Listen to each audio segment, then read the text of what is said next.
ఆ మాట జాగ్రత్తగా చదవాలి, ఇంపార్టెంట్ అది. ఇప్పుడు భూలోకంలో అంటే అందరం పాపులం కాబట్టి భూలోకంలో సిలువ రక్తం అవసరం. పరలోకంలో అందరూ అంత పరిశుద్ధులే కదా, మరి వాళ్ళకి సిలువ రక్తం ఎందుకు? కానీ భూలోకంలో ఉన్నవైనను సరే, పరలోకంలో ఉన్నవైనను సరే, వీటిని మొత్తాన్ని కలిపి ఆయన రక్తము చేత సంధి చేసి అందరితో ఇటు దేవదూతలు ఇటు మానవులు మొత్తాన్ని కూడా యేసు రక్తము చేతనే తనతో సమాధానపరుచుకోవాలని తండ్రి అభీష్టమైందట. అంటే కోరిక. అంటే దేవదూతలలో కూడా లోపాలు ఉన్నాయి, మానవుల్లో పాపాలు ఉన్నాయి, దేవదూతల్లో కూడా లోపాలు ఉన్నాయి. యేసు రక్తము మనకి పరలోకంలోని వ్యక్తులకు కూడా అవసరమే. అర్థమైందా? కాలేదా? దేవతలు అన్న దగ్గర దేవదూతలు అనుకోండి, 33,33,33,333 మంది అనుకోండి, దేవదూతలు అందాం. దేవదూతలకి మానవులకి మొత్తానికి యేసు రక్తం అవసరం. అందుకే వీళ్ళందరూ కలిసి అగ్నిని ఆరాధిస్తున్నారు అన్నాడు, దేవుణ్ణి అగ్నిగా చూపించాడు. హెబ్రీ పత్రిక 12వ అధ్యాయము చివరి లైన్ చదువు. హెబ్రీ పత్రిక 12వ అధ్యాయము చివరి లైన్ చదువు. ఏలయనగా మన దేవుడు దహించు అగ్ని అయి ఉన్నాడు. అదుగో, మన దేవుడు దహించు అగ్ని అయి. అది దేవుని గురించి పూర్వులు మనకు చూపించేటప్పుడు అగ్నిని చూపించారు, సూర్యుని చూపించారు, వాయువును చూపించారు, నీటిని చూపించారు. ఎట్లాగో తెలుసా? నీరు మురికిని కడుగుతుంది, దేవుడు మన దోషములు కడుగుతాడ్రా అని జలములను చూపించారు. అర్థమైందా? దేవుడు అంటే వాయువును చూపించారు. గాలి ప్రపంచమంతటా వ్యాపించి ఉన్నట్టు దేవుడు సర్వాంతర్యామిరా, అంతా వ్యాపించి ఉన్నాడు. దేవుడు సర్వాంతర్యామి అని తెలపడానికి ఇదిగో గాలి, వాయువు ఎలాగైతే అంతటా వ్యాపించి ఉందో దేవుడు అలాగే అంతటా వ్యాపించి ఉన్నాడని దేవుని సర్వవ్యాపకత్వాన్ని చూపటానికి గాలిని చూపించారు. అంటే గాలికి మొక్కమని కాదు, ఈ గాలి ప్రపంచమంతటా ఉన్నట్టు దేవుడు ఇక్కడ ఉన్నాడు అక్కడ లేడన్న భేదం లేదు, అంతటా తాను ఉన్నవాడు అని అర్థం కావటానికి గాలిని చూపిస్తే దేవుణ్ణి వదిలిపెట్టి గాలికి మొక్కడం మొదలుపెట్టారు. అర్థమైందా? కాకపోయినా నేను మళ్ళీ చెప్పను. దేవుడు అగ్ని అంత పవిత్రుడురా అని అగ్నిని చూపిస్తే దేవుణ్ణి వదిలిపెట్టి అగ్నికి మొక్కటం మొదలుపెట్టారు.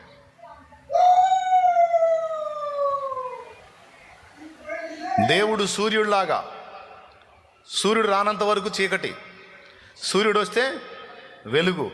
అలాగే దేవుడు మనలో నిండి ఉన్న అంధకారాన్ని, అజ్ఞానం అనే అంధకారాన్ని తొలగించడానికి మన మీదికి వచ్చే నీతి సూర్యుడు ఆయన వస్తేనేరా మనకి జ్ఞానం అబ్బేది, లేకపోతే మనకంత అజ్ఞానం అంధకారమేరా. దేవుడు సూర్యుడు లాంటి వాడరా, ఆయన వెలుగు తగిలితేనే మనకు చీకటి పోయినట్టు, దేవుని ప్రకాశం మనకు తగిలితేనే మనలో ఉన్న అజ్ఞానం అనే అంధకారం పోతుందిరా. అందుకని దేవుడు సూర్యుడు లాంటి వాడరా అంటే దేవుడిని వదిలిపెట్టి సూర్యుడికి మొక్కటం మొదలుపెట్టి. కనిపిస్తున్న సూర్యుడు కాదు దేవుడు, ఆ సూర్యుడిని చేసినోడు దేవుడు. హల్లెలూయా. కాబట్టి ప్రియులారా, ఇంతమంది మానవులు, దేవదూతలు అందరూ కలిసి ఎందుకు అగ్నికి ఆరాధించారు? ఎవరు అగ్ని? దేవుడు. ఆయన ఎందుకు ఆరాధించారంటే ఆయనే ఇప్పుడే మన పాపముల నిమిత్తము ఆ అగ్నియే పశువై మన కోసం యజ్ఞమై, అదిగో పూర్వము అగ్నియే పశువై ఉండెను, దేవతలు అగ్ని పశువుతోనే యజ్ఞము చేసినారు, అగ్ని భూలోకమును జయించినాడు, అగ్నియే భూమికి అధిపతి అయినాడు. అగ్ని పశువు అవ్వటం ఏమిటి? దీని గురించి అడిగితే ఎవడు ఒక్కడు కూడా ఆన్సర్ చేయాల, నన్ను బూతులు తిట్టడం తప్ప. న్యాయమైన సమాధానం చెప్పినోడు ఒక్కడు లేడు. నోరుంది కదా అని ఒక్కొక్కడు వాడు ఇష్టం వచ్చినట్టు బూతులు మాట్లాడుతూ ఉన్నారు. బూతులు మాట్లాడడం గొప్పతనం అయింది. అవన్నీ ఆల్రెడీ ఎప్పుడు లోకంలో ఉన్నప్పుడు పిహెచ్డి బంధు వదిలేసి వచ్చాం. ఇప్పుడు మనం తిడితే చెవుల్లోంచి రక్తాలే. కానీ వద్దు, అది సంస్కారం కాదు కదా. అదే వాడు మొక్కుతుంది, వాడికి నేర్పిన సంస్కారం అది. నేను మొక్కిన వాడు నాకు నేర్పిన సంస్కారం ఇది. ఎవడైనా నన్ను దూషించి నోరు జారిన ఎదవ ఎవడైనా ఉంటే వాడు మొక్కేది వాడికి నేర్పిన దిక్కుమాలిన సంస్కారం అది, నోరు బారేసుకోవటం. ఎలాంటి వ్యక్తుల్ని కూడా పద్ధతిగా మాట్లాడటం దేవుడు నాకు నేర్పిన సంస్కారం. ఏది నిజమైన దేవుడో దీన్ని బట్టి కూడా అర్థమైద్ది. ప్రియులారా, ఎందుకు దేవతలు మానవులు అందరూ కలిసి అగ్నిని సేవించారు అంటే, అగ్ని పశువయ్యాడట. అందరి దోషముల నిమిత్తము యజ్ఞ పశువై ప్రాణం పెట్టి తిరిగి లేచాడట. ఆయనే అందరికీ అధిపతి అట. ఆయనే అందరికీ పైనున్న పరమాత్మట. ఇప్పుడు చెప్పండి, వేద సాహిత్యం చూపిన దేవుడు కూడా ఎవరు? ఆ పోలిక ఎవరిని సూచిస్తుంది? పశువై యజ్ఞమై తిరిగి లేచిన వాడు ఎవరండి? గట్టిగా చెప్పండి, అందరూ కలిసి ఏకకంఠంతో చెప్పండి. అది ఇంత స్పష్టంగా తెలుసుకొని నేను విశ్వసించి ఈరోజు మీకు ప్రకటిస్తున్నా. కాబట్టి ఎంతమంది ఎన్ని మాయమాటలు చెప్పినా, ఎన్ని దోషాలు చేసినా వాటిని బట్టి ఎవ్వడు బెండవద్దు. యేసు నిజమైన దేవుడు. వేదం చెప్పిన పోలికలు ఉన్న దేవుడు యేసయ్య ఒక్కడే.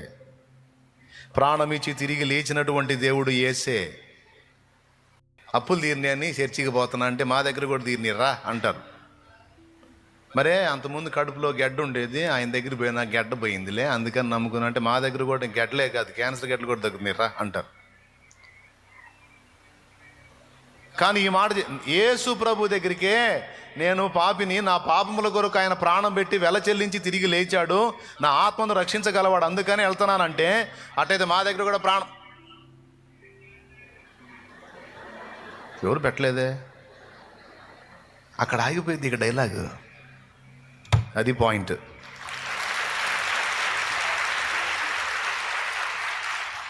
అక్కడ సౌండ్ బ్రేక్ అయ్యేది. కాబట్టి ఇప్పుడు గట్టిగా పట్టుకోవాల్సింది ఏంది? అదే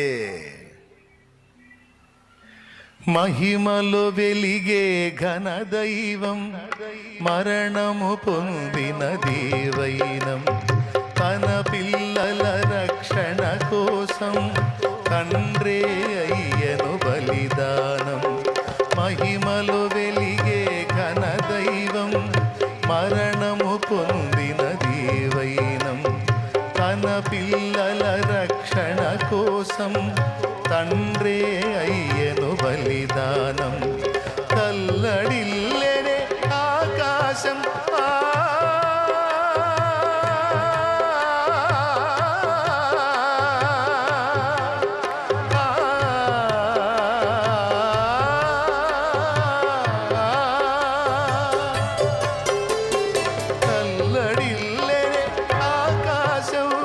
చీకటాయనే లోకం. తల్లడిల్లనే చీకటాయనే లోకం, ఎను చీకటాయనే లోకం. కలువరి కొండపైన వేరాడే సిలువలోన, కలువరి కొండపైన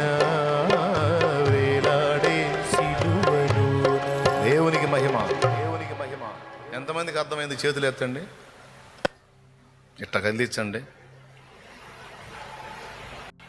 రైట్, అర్థమైందని చేతులు ఎత్తి మళ్ళీ చేతులు ఊపి కూడా చూపించావు. కాబట్టి ఇక నువ్వు పోయి దారి తప్పావంటే ఇక నీ కర్మకి నువ్వే ఉత్తరవాదివి, నువ్వు నరకానికి పోవటానికి నువ్వే కారణం అవుతావు.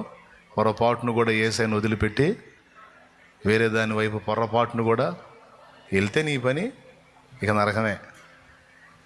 ఎందుకంటే నీ పక్షాన వాదించే లాయర్ను వదిలేసావు నువ్వు. ఇంకెవడు నీ పక్షాన మాట్లాడేది? యేసయ్య ఉత్తరవాది. ఆ ఉత్తరవాదిని వదిలిపెట్టి ఎవరు వాళ్ళకే దిక్కులేని మార్గాలకు నువ్వు పోతే నీ పక్షాన్ని వచ్చి వాదించేవాడు ఎవడు ఉంటాడు?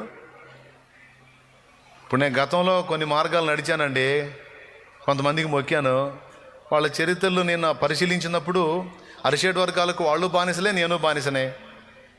కామ క్రోధ లోభ మోహ మదమాశ్చర్యములని అరిషడ్ వర్గాలకు వారు బానిసలే, నేను బానిసనే. వాటిని జయించిన వాళ్ళు కాదు. ఇప్పుడు క్యూలో వాళ్ళు కూడా నా వెనకుంటారుగా.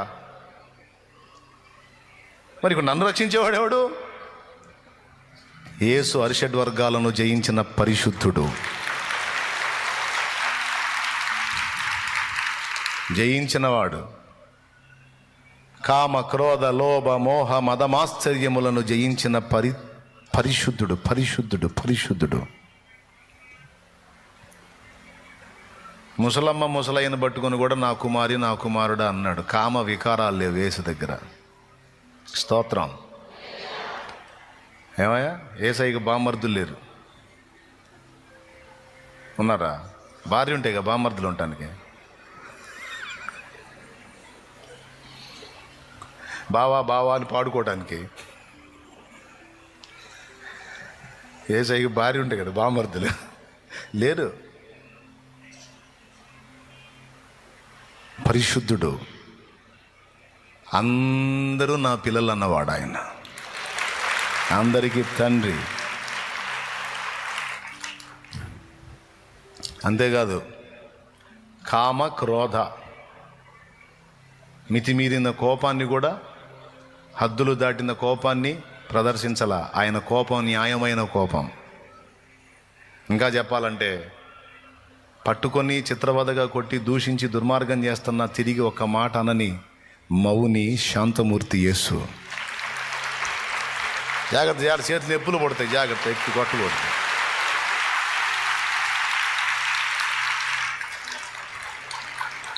చక్కగా చప్పట్లు కొడితే గుండె జబ్బులు పోతాయని చెప్పా, అయినా కొట్టకపోతాండ్రు. ఇంక నేనేం చేయాలా? అది కామము లేదు, క్రోధము వాటిని జయించిన వాడు. లోభము అంటే పక్కవాడు దానికి లోభించడం. యేసయ్య దగ్గర లోభత్వం లేదు. తన కొరకు ఒక రక్తపు చుక్క కూడా ఉంచుకోకుండా ఆఖరి రక్తబొట్టు వరకు మన కోసం దారపోసాడు. ఆయన దగ్గర ఎక్కడుంది లోభం? లేదు. మోహం, ఎవరినో చూసి ఏదో చేసుకున్నాడు కాదు ఆయన. పరిపూర్ణ పరిశుద్ధుడు, ఎవరిని మోహించలా. కామ క్రోధ లోభ మోహ మదం అంటే గర్వం. ఎక్కడ యేసయ్య గర్వంగా ప్రవర్తించినట్టు కనపడదు. నేను సాత్వికుడను, దీన మనసు గలవాడినని చెప్పాడు ఆయన. ఇకపోతే మత్సరం అంటే కుళ్ళుబోతు బుద్ధి. ఎక్కడన్నా యేసయ్య దగ్గర కనపడిద్దా? తను మరుగై ఉండి మనల్ని మహిమపరిచిన దేవుడు ఆయన. కాబట్టి అరిషడ్ వర్గాలు, కామ క్రోధ లోభ మోహ మదమాశ్చర్యములనే అరిషడ్ వర్గాలను జయించినటువంటి ఏకైక దేవుడు ప్రభు అయిన యేసుక్రీస్తు. ఆయనను చూసి నేను గతంలో సేవించిన మార్గాలను చూశాను, భక్తి మార్గాల్ని, వ్యక్తుల్ని చూశాను. వాళ్ళందరిలో కామం క్రోధం లోభం మోహం మదం మత్సరం పనిచేసినాయి. అప్పుడు వాళ్ళు నేను ఈక్వల్. నాతో పాటు మొత్తం క్యూలో ఉండాల్సిందే రేపు జడ్జిమెంట్లో, ఒకవేళ వాళ్ళు ఉండి చరిత్రలో నిజమైతే. కానీ యేసు స్థానం ఏంటంటే, యేసు మనందరికీ ఉత్తరవాది. ఇదిగో ఈ బిడ్డ పాపే కాదని నేను అనట్లా, కానీ వాని పాపాలకు ఫలానా సంవత్సరం ఫలానా నెల ఫలానా తారీఖున నా పాదాల దగ్గరికి వచ్చి ఒప్పుకొని మారు మనసు పొంది బాప్తిస్మం పొందినప్పుడు వాని పాపాలన్నీ కూడా నేను నా మీద వేసుకున్నాగా, తండ్రి ఇదిగో నా రక్తమును బట్టి నా బిడ్డను వదిలిపెట్టంటే అప్పుడు క్షమాపణ నీకు. ఈ మాట చెప్పేవాడు అక్కడున్నాడా? ఉంటే పో, నేనే చెబుతున్నా, పో మొక్కుకో పో. నువ్వు ఎట్లా చేస్తావు నాది, నువ్వు పరలోకం రావాలి, అది నాకు కావాల్సింది. నాకైతే ఊరు కనపడాలి, అందుకే యేసు ప్రభే దిక్కని వచ్చాను నేను. తేటగా అర్థమైందిగా? అయిందా కాలేదా? రైట్. 2, 3, 4 సార్లు చెప్పా. ఇంత క్లియర్గా చెప్పినా కూడా అర్థం కాలేదు అని మధ్యలో యేసును వదిలిపెట్టి పోయావంటే నిశ్చయంగా నరకానికి నిర్ణయించబడ్డావని అర్థం. కాబట్టి జాగ్రత్త. అందరికీ స్టార్టింగ్ టు చివరి దాకా అందరికీ చెప్పాను. ఓకే, అయిపోయింది. ఇక ఇప్పుడు మనకు తెలియదన్నా తెలియాలి, లేదా తెలిసినోడు జీవితేనన్నా వినాలి. వాడికి తెలియదు, ఒకటి జీవితం వినడంటే వాడు ఎట్ట బాగుపడతాడు చెప్పండి? వాడు బాగుపడ్డగా. అట్లాంటి దరిద్రులు తయారయ్యారు ఈ మధ్య. దరిద్రపురాళ్ళు తయారయ్యారు అట్లా ఈ మధ్య అట్లా తయారయ్యారు. వాళ్ళకి తెలియదు. సో ఇది కాదురా ఇది దారి అని చెబితే కూడా ఇన్ని సావట్లేదు. మరి ఏం చేయాలా? పోతారు. ఇప్పుడు ఎగతాళి చేసి హేళన చేసి ఎరగబడినవి పగలబడినవి రేపు పళ్ళు రాలుతాయి ఒక్కొక్కడికి. ఈ లోక దేవతలన్నీ ఆయన ముందరా, ఈ లోక దేవతలన్నీ ఆయన ముందరా, సాగిలపడి నమస్కరించి గడగడలాడును, సాగిలపడి నమస్కరించి గడగడలాడును. వంగని మోకాళ్ళని, వంగని మోకాళ్ళని యేసయ్య ఎదుట వంగి తీరును, మన యేసయ్య ఎదుట వంగి తీరును. యేసు రాజుగా వచ్చుచున్నాడు, భూలోకమంతా తెలుసుకుంటారు. యేసు రాజుగా వచ్చుచున్నాడు, భూలోకమంతా తెలుసుకుంటారు. రవి కోటి తేజుడు రమ్యమైన దేవుడు, రవి కోటి తేజుడు రమ్యమైన దేవుడు రారాజుగా వచ్చుచున్నాడు. యేసు రారాజుగా వచ్చుచున్నాడు, యేసు రాజుగా వచ్చుచున్నాడు, భూలోకమంతా తెలుసుకుంటారు. యేసు రాజుగా వచ్చుచున్నాడు, భూలోకమంతా తెలుసుకుంటారు. దేవునికి మహిమ. వేదంలో ఎన్ని రకాలుగా దేవుణ్ణి చూపించాడో అన్ని రకాలుగా బైబిల్లో కూడా దాదాపు చూపించాడు. దేవుణ్ణి వాయువుతో పోల్చాడు. అపోస్తల కార్యం 2వ అధ్యాయము. వారందరూ పెంతెకోస్తు పండుగ నాడు మేడగదిలో కూడి ఉన్నప్పుడు బలముగా వీచు గాలి వంటి శబ్దం ఒకటి వచ్చింది. ఆ తర్వాత పరిశుద్ధాత్మ అగ్ని 4 లెవెల విభాగింపబడి వారిలో ఒక్కొక్కరి మీద వ్రాలగా వారు భాషలతో దేవుని మయంపరిచారను. అక్కడ వాయువును చూపిస్తాడు.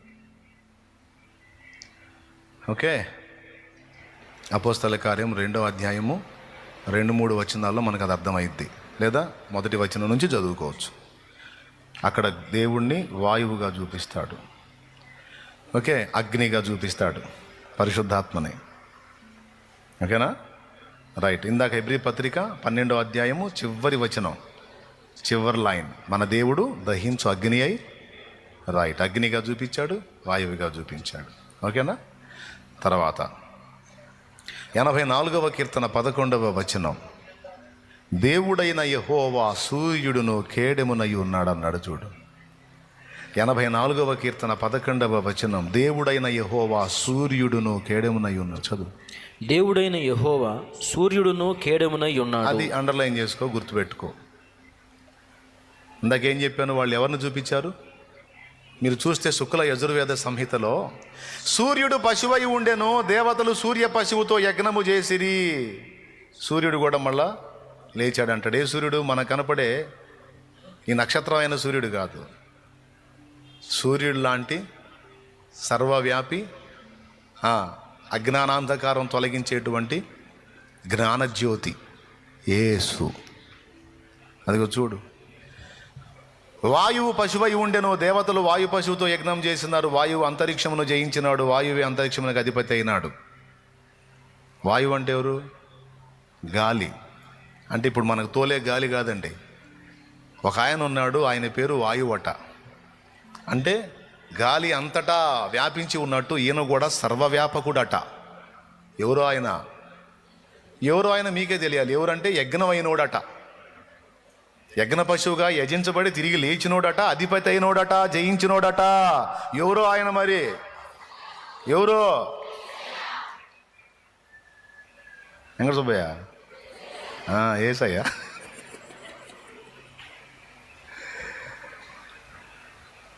తర్వాత ఏమన్నాడు అక్కడ? సూర్యుడు పశువై ఉండెను. చూడండి, అదిగో పిన్ మార్క్.